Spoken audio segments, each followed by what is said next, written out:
Aku udah lama gak se-excited ini untuk ceritain tokoh di series YouTube and Chills channel ini.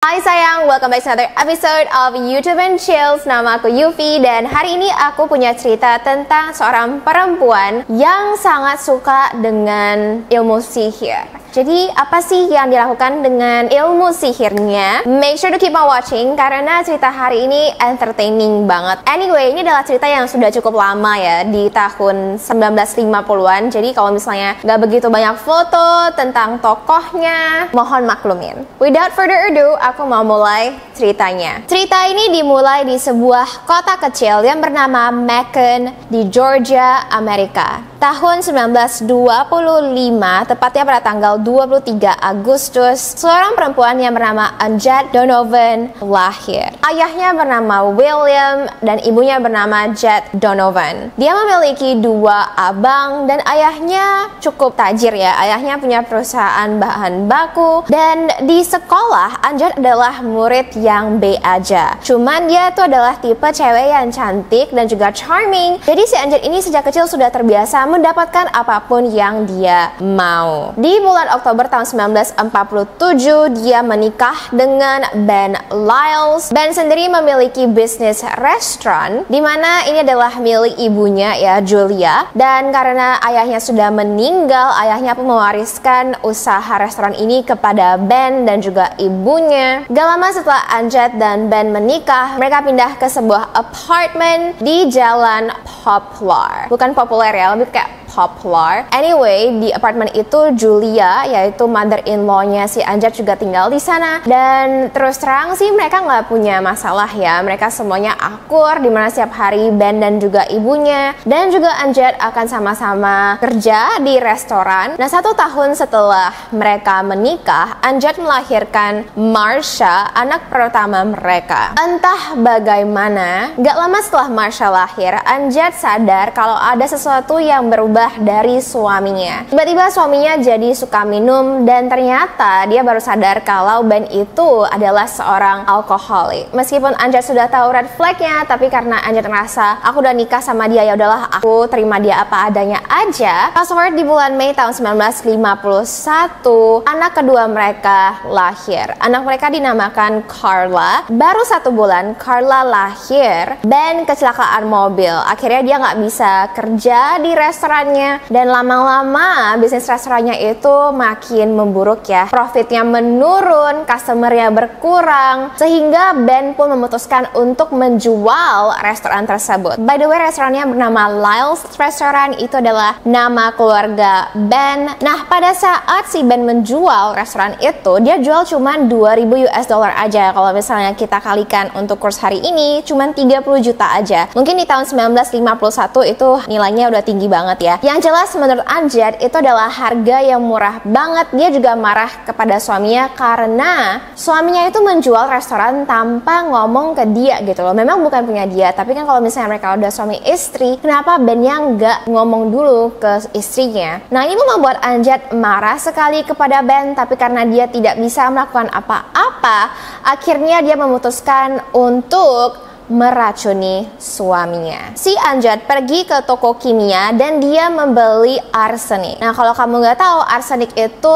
tidak berasa ya, dan juga kalau misalnya di mix ke makanan atau minuman itu dia transparan. Kamu juga nggak bisa tahu kalau di dalam makanan itu ada arsenik. Dan ini membuat arsenik menjadi bahan racun yang sempurna untuk rencana Anjette. Setiap hari dia akan menaruh dosis kecil arsenik ke dalam air gula yang kemudian dia campurkan ke minuman suaminya dan dia akan berikan kepada suaminya. Nah, si Ben nggak sadar dong ya, karena kan memang arsenik itu nggak berasa. Cuman beberapa hari setelah Ben mengkonsumsi arsenik dalam dosis kecil setiap hari, lama-lama Ben jadi jatuh sakit dan badannya menjadi lemah. Pada tanggal 23 Januari tahun 1952, kondisinya sangat parah sekali sampai-sampai dia harus diopname di rumah sakit yang bernama Macon Hospital. Ketika dokter memeriksa Ben, mereka sadar kalau kalau kaki dan tangan Ben itu sudah bengkak, ya perutnya juga sakit dan kepalanya itu sakit banget. Pada saat dokter periksa, dokter bingung gitu loh, apa sih penyebabnya, kayak kita tuh nggak tahu penyebabnya apa gitu loh. Apakah dia salah makan, apakah dia kerja mungkin di lab-lab yang berbahaya or something. Kayak kamu bisa bayangin ya, dokter di tahun 1950-an itu pastinya nggak secanggih sekarang, jadi mereka masih butuh waktu yang lama untuk mendiagnosa pasien. Sayangnya dokter nggak sempat mendiagnosa si Ben karena 2 hari setelah dia masuk ke dalam rumah sakit, dia meninggal. Dokter sendiri menulis di sertifikat kematian Ben kalau dia meninggal akibat penyakit encephalitis. Aku bakal masukin ya gejalanya itu di sini supaya kalian lebih ngerti, karena untuk terms medical gitu aku kurang ngerti juga. Tapi yang jelas dari deskripsi penyakit ini adalah salah satu cara meninggal yang menyeramkan dan juga menyakitkan banget. Oke, si Ben sudah meninggal, Amjad berhasil dengan rencananya, dan pada saat Ben meninggal dia berusia 26 tahun ya. Jadi kamu bisa bayangin di tahun 1950-an seorang cewek itu dia ditinggal oleh suaminya, dia udah punya 2 anak, pastinya hidupnya lumayan sulit dong ya. Akhirnya si Amjad pun pindah kembali ke rumah orang tuanya, dan ibu mertuanya itu masih tinggal di apartemen sendiri. Cuman ibu mertuanya itu sering banget kayak berkunjung untuk lihat cucu, untuk bantu jagain cucu, sementara si Amjad pergi bekerja. Fast forward 3 tahun setelah Ben meninggal, Amjad berhasil menabung uang sebesar 12.000 US dollar, dan akhirnya dengan tabungan itu dan juga dia sempat pinjam dari bank, dia berhasil membeli kembali restoran suaminya. Dari sini kita bisa lihat ya, kalau memang Amjad itu udah menganggap kalau restoran milik dia gitu loh, makanya dia berusaha keras untuk membeli kembali restoran tersebut. Nah, awalnya restorannya kan bernama Lyle's Restaurant. Setelah Amjad membeli restoran itu, namanya diganti menjadi Amjad's Restaurant. Tamu-tamu dan juga staff Amjad's Restaurant selalu memberikan deskripsi yang sama tentang Amjad. Mereka melihat Amjad sebagai perempuan yang boss lady sekali. Dia adalah pekerja keras, dia juga sangat ramah kepada customer. Dia itu adalah tipe-tipe pemilik restoran yang kalau misalnya kamu makan di restorannya, dia bakal datang ke table kamu dan tanya, hey gimana makanannya, enak gak, ada masukan gak. Jadi Amjad itu adalah tipe restaurateur yang seperti itu. Saking friendly-nya Amjad, salah satu dari customer-nya itu jatuh cinta pada pandangan pertama kepada Amjad. Laki-laki ini bernama Joe Neil Gabbard yang sering sekali dipanggil dengan nama Buddy, dan dia adalah pilot dari Texas. Nah, Macon ini adalah sebuah kota kecil di Georgia ya. Cuman karena lokasinya yang strategis, banyak sekali pilot yang bakal landing pesawat mereka di sana. Nah, si Buddy ini begitu dia melihat si Amjad yang sangat ramah, yang sangat ceria, dia langsung jatuh cinta kepada Amjad dan dia pun langsung ajak si Amjad itu buat dating. Baru saja mereka 2 bulan kenalan ya. Di bulan Juni tahun 1955, Amjad dia surprisein anggota keluarganya dan mengatakan kalau dia dan juga si Buddy ini sudah menikah. Happy dong. Aku yakin kalau orang tuanya itu pasti happy banget, dan juga pekerja si Amjad juga pastinya happy sekali melihat bos mereka sudah menikah lagi, menemukan kebahagiaan lagi. Namun dalam waktu 4 bulan pernikahan saja, sesuatu yang buruk terjadi kepada Buddy. Jadi di hari itu si Buddy di schedule untuk operasi tangannya ya. Ini adalah operasi yang cukup minor, jadi kayak nggak gimana-gimana, mungkin ada sarafnya yang kejepit or something, I don't know. Tapi yang jelas ini adalah operasi yang minor sekali. Setelah si Buddy selesai operasi, dia kan harus diopname di rumah sakit beberapa hari kan ya. Dan tampaknya operasi itu berjalan lancar. Si Buddy pun ketiduran karena dia sudah capek sore itu di rumah sakit. Sesudahnya Buddy operasi, dia pun dipindahkan ke kamar pasien di mana istrinya sudah menunggu. Nah, si Buddy pun ngobrol kepada Amjad kayak sedikit tentang operasi tersebut, dan karena Buddy sudah capek, dia pun ketiduran. Tahu nggak sih, si Amjad mengeluarkan sesuatu dari dalam tasnya dan dia menyuntikkan cairan itu ke dalam infusnya si Buddy, dan ternyata yang dia masukkan ke dalam infus Buddy adalah racun semut. Iya guys, aku baru pertama kali ya dengar kalau adanya racun semut. Aku tuh cuma tahu biasanya kalau misalnya kita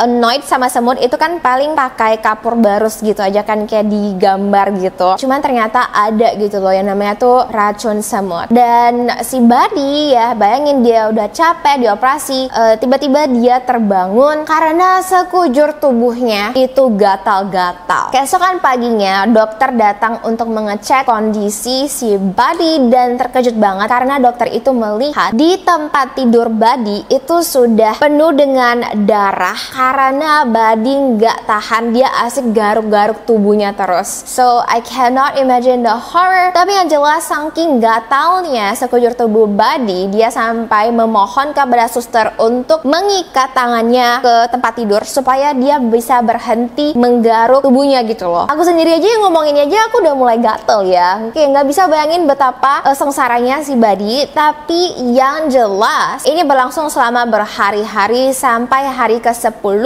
dokter sudah positif kalau si Buddy udah boleh pulang. Ya udah, kayak Buddy pun pulang kan. Nah pada saat itu Buddy udah ngerasa oke, akhirnya aku udah sampai rumah, aku bisa ketemu sama stepdaughter aku lagi, kayak at least I'm home lah ya. Tapi apa yang tidak dia ketahui, si Amjad itu memang pingin banget dia meninggal gitu loh. Jadi sesudah si Buddy itu pulang ke rumah, si Amjad terus-menerus memasukkan arsenik ke dalam makanan, ke dalam minuman si Buddy, sehingga dalam waktu 1 bulan saja setelah si Buddy pulang dari rumah sakit, si Buddy meninggal. Nah pas banget ya, sekali lagi Amjad tinggal oleh suaminya. Dan dari samping sih orang melihat kalau kasihan banget ya si Amjad, kayak dia udah menikah 2 kali lalu suaminya meninggal 2 kali, kayaknya dia sial banget deh. Padahal ini semuanya adalah rencana Amjad sendiri, dan di dalam kamarnya dia tuh kayak ketawa gitu, dia happy banget karena dia berhasil mengklaim uang asuransi jiwa suami keduanya, yaitu si Buddy. Nah aku kan tadi ada bilang ya kalau si Julia itu sering banget bolak-balik dari apartemennya ke rumah si Amjad untuk menjenguk cucunya, menjaga cucunya gitu kan. Suatu hari ya, dia lagi main-main di kamar cucunya. Nah si Amjad pulang dari restoran dan tas si Julia itu ya kayak ada di meja gitu loh. Nah si Amjad pun penasaran, dia pun mulai melihat-lihat isi tas si Julia. Dan ketika dia cek, dia melihat kalau dalam tas Julia itu ada buku rekening gitu. Dan begitu dia buka buku rekeningnya, dia terkejut karena dia lihat kalau angkanya itu kayak banyak banget nolnya ya. Jadi si Amjad itu langsung rasa kayak oh my god ya, mother-in-law aku itu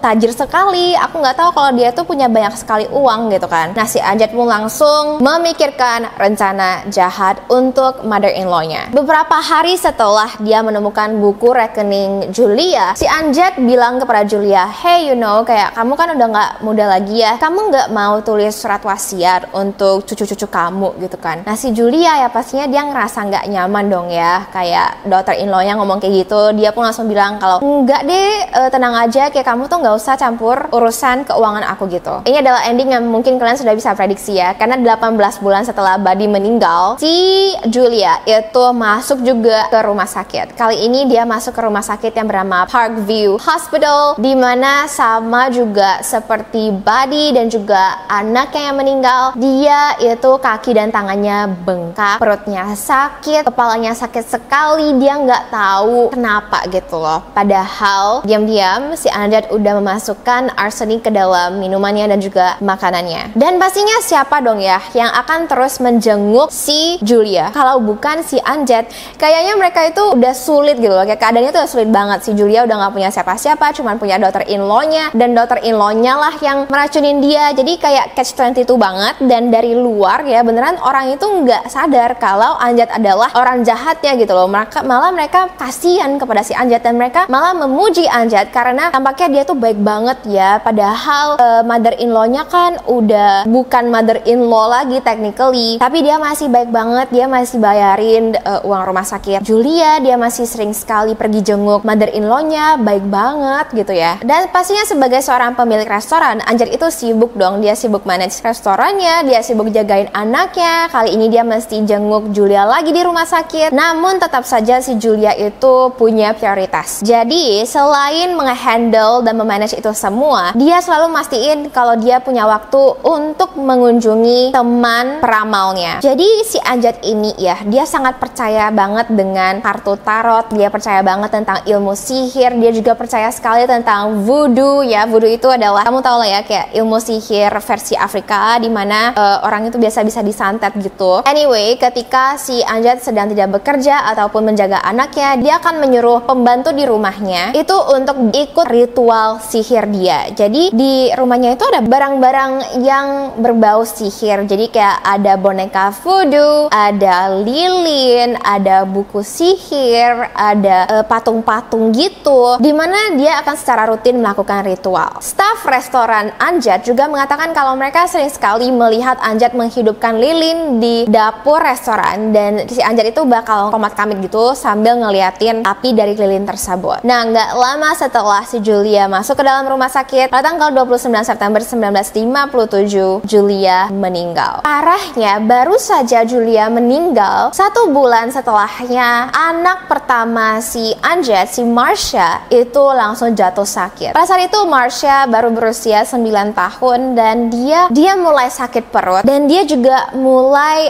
badannya itu bengkak-bengkak, nggak tahu kenapa, tapi yang jelas sakit sekali ketika dipegang. Dan saking sakitnya, Marcia mulai halusinasi. Iya, jadi kasihan banget sih si Marcia itu, dia mulai halusinasi, dimana dia akan sering sekali menggaruk-garuk tubuhnya karena dia akan melihat ada serangga gitu loh, yang kayak kamu tahu kan film-film horor yang kayak ada banyak banget laba-laba gitu, kayak banyak banget jalan di sekujur tubuh kamu. Nah, kayak gitu loh. Jadi si Marcia itu mulai halusinasi, tubuhnya sakit, kepala sakit, perutnya juga sakit. Gak lama dia pun masuk ke rumah sakit, ke rumah sakit Parkview, di mana Julia sempat diopname. Dan mungkin kamu berpikir, kenapa si Marcia itu mau dicelakai oleh si Anjat gitu loh, kayak kenapa gitu kan. Jadi alasan Anjat adalah karena anak pertamanya ini wajahnya itu mirip banget sama suami pertamanya, si Ben. Dan ketika Marcia beranjak dewasa, dia melihat wajah suaminya gitu loh di wajah putrinya, dan dia tuh kayak benci banget. Jadi cuman karena itu doang, karena anaknya mirip sama mantan suaminya, akhirnya dia mutusin kalau you know what, aku gak suka muka kamu, jadi aku bakal habisin kamu. Bayangin, itu adalah anaknya sendiri. Nah, pada saat Marcia diopname di rumah sakit ya, staf restoran dan juga pembantu rumah Anjat itu sudah mulai curiga sekali gitu loh kepada bos mereka, karena si Anjat ini dia kadang-kadang ceroboh ya. Dia sering sekali kelihatan di kitchen gitu, di kitchen rumah, di kitchen restoran, dia bakal campurin arsenik ke dalam lemonade dan juga air dan juga sup yang bakal dia bawa ke rumah sakit untuk si Marcia. Jadi seakan-akan dia itu udah nggak gitu peduli lagi gitu loh. Kayak dia juga ngerasa kalau staff aku nggak bakal ngadu lah, nggak bakal bisa ngapa-ngapain juga. Dia pun dengan tenang meracuni lemonade dan juga sup yang dia berikan kepada anaknya sendiri. Tapi karena pembantu dan juga staff restoran itu sangat sayang sekali kepada Marcia, mereka juga rasa kalau Marcia itu masih terlalu muda ya untuk meninggal. Akhirnya mereka pun menulis anonymous letter yang mereka kirim kepada saudara jauh Anjat, dimana mereka tulis kalau tolong dong kalian datang sekarang ke Macon untuk menjenguk Marcia karena Marcia dalam bahaya, Marcia butuh bantuan kalian. Si Anjat meracuni dia dengan arsenik dan tolong kalian laporin ini kepada polisi. Nah, untungnya surat itu berhasil dikirimkan kepada saudara jauh Anjat, dan gak lama polisi Macon pun diberitahukan tentang kasus ini ya, dan mereka langsung menyelidiki. Namun sayangnya kurang cepat karena pada tanggal 5 April tahun 1958 si Marcia sudah meninggal duluan. Dan pada saat itu dokter juga sudah menulis ya kalau penyebab kematian si Marcia itu memang karena keracunan arsenik gitu. Pas banget ya, dokter sudah bisa mendiagnosa penyebab kematian Marcia. Polisi juga beberapa hari kemudian diberitahukan tentang ini dan mulai menyelidiki, sehingga polisi pun langsung masuk ke dalam rumah Anjat, dan apa yang mereka temukan cukup mengerikan ya. Jadi kayak begitu mereka masuk ke dalam rumah Anjat, mereka melihat ada banyak sekali barang-barang sihir ya, kayak candle dan juga voodoo dan juga kayak buku-buku sihir gitu, dimana mereka pun langsung menyita barang-barang tersebut sebagai barang bukti. Dan mereka juga mendapatkan ada botol arsenik di dalam rumah tersebut. Pada tanggal 6 Mei, 1 bulan setelah Marcia meninggal, Anjat ditangkap polisi atas tuduhan penghabisan 4 orang. Dan pada tanggal 6 Oktober 1958, Anjat yang pada saat itu baru berusia 32 tahun, dia pun langsung diadili. Motifnya sudah cukup jelas ya. Yang pertama, memang dia benci banget sama suaminya. Cuman karena itu aja, dia nggak mau cerain suaminya, dia memutusin untuk racunin suaminya. Alasan kedua ya pastinya untuk uang asuransi. Untuk anaknya ya memang karena dia benci ngelihat wajah anaknya. Jadi dari sini kita udah bisa lihat gitu loh, kalau Anjat itu memang dia tega banget dan dia tuh nggak mentally okay gitu. 7 hari setelah pengadilan bulan pertama Amjad mendapatkan hukuman mati dengan kursi listrik. Namun pengacaranya berhasil naik banding lagi kepada hakim, dan hakim pun akhirnya memutuskan untuk memasukkan Amjad ke dalam rumah sakit jiwa aja gitu loh. Jadi kayak dia nggak jadi diberikan hukuman mati, melainkan dia harus terus-menerus seumur hidupnya sampai dia meninggal itu masuk ke rumah sakit jiwa. Dan rumah sakit jiwa yang dia tinggali itu bernama Milledgeville Hospital. Dan 20 tahun setelah Amjad menghabisi putrinya, dia meninggal akibat penyakit gagal jantung. Pada saat dia meninggal, dia baru berusia 52 tahun. So, ya guys, itulah ending dari cerita Amjad Lyles. Menurut aku ini adalah cerita yang interesting banget ya, karena kayak dia itu nggak pakai akal sehat gitu loh untuk menghabisi orang. Dan I guess dari ceritanya aja kita udah bisa lihat kalau memang ini adalah salah satu kisah di mana pelakunya itu memang punya penyakit mental ya. Aku nggak tahu punya penyakit mental apa, mungkin kalian bisa komen di bawah ya teori-teorinya. Tapi yang jelas aku senang dia tuh ditangkap. Dan iya guys, I guess the lesson of this video is kita harus hati-hati ketika kita menerima makanan dan juga minuman ya, karena kita nggak tahu apakah di dalamnya tuh ada arsenik atau enggak. Dan juga ya, aku nggak tahu sih ya apakah arsenik itu gampang untuk dibeli atau enggak di Indonesia. Make sure untuk komen di bawah. Tapi aku doa aja ya, semoga kita dibuang jauh dari arsenik dan juga orang-orang yang menggunakan bahan kimia tersebut. Oke? Iya guys, thank you so much for watching. Hari ini aku pakai lipstick dari Maybelline, dan ini adalah Maybelline Superstay Vinyl Ink. Warnanya itu adalah Charmed. Ini adalah lipstick terbaik ya, kayak lip vinyl lip cream, the best lip cream for me. Ya guys, kalau misalnya kamu belum punya warna yang Charmed, aku rekomen banget karena menurut aku ini cocok banget buat semua warna kulit. Anyway, I love you all. Terutama untuk kalian yang punya undertone-nya itu lebih ke warm, I think this color is so perfect. Anyway, I love you all so much. Stay safe, stay beautiful, stay handsome, and I will see you in my next video. Bye!